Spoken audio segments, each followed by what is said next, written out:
Good morning, welcome to MCOM 381 News. I'm Allison Brickle. And I'm Elise Madden. Coming up, traffic on campus makes for student headaches. Crosswalks may not seem like the place for battlegrounds, but lately they have been sites of frustration for many Towson students. Pedestrians and drivers alike are unhappy with the traffic congestion. Many pedestrians say they feel drivers ignore pedestrians or don't yield to them as they should. Drivers say a constant flow of students from buildings on campus blocks their path and makes getting anywhere impossible. Some Towson athletes are still waiting on a final decision from University President Leschke on the possible elimination of men's soccer and baseball programs. Leschke acknowledged the difficulty athletes face in deciding whether to transfer out of Towson if their team is terminated, and said she plans on making a final decision soon after winter break. The end of Towson's 2012 fall semester is winding down, and students are completing projects and preparing for their finals. According to learningfundamentals.com, it is important to do the following the day of your exam. Eat a healthy breakfast and avoid caffeine. Focus on the things that you do know and do not focus on things you don't. Don't keep too tight of a grip on your pen and go straight home after the exam lets out. Student parking at Towson University fills quickly every weekday as classes begin. Students must drive around in circles to find an open space, often revisiting levels multiple times.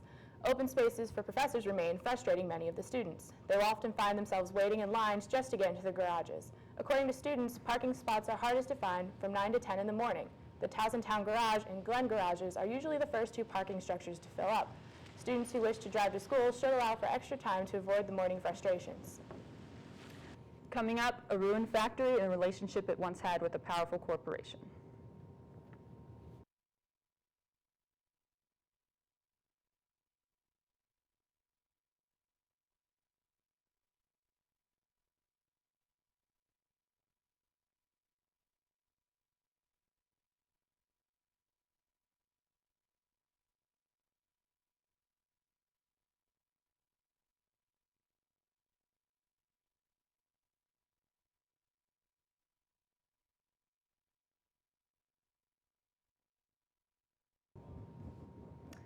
Welcome back. I'm Allison Brickle. And I'm Elise Madden.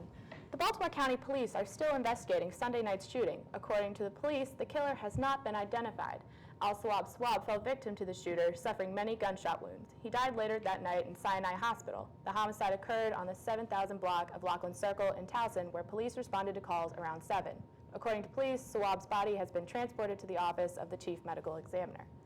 Moving on to international news.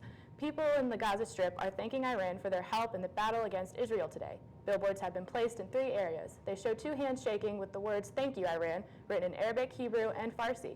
Palestinian and Iranian flags surround the billboards.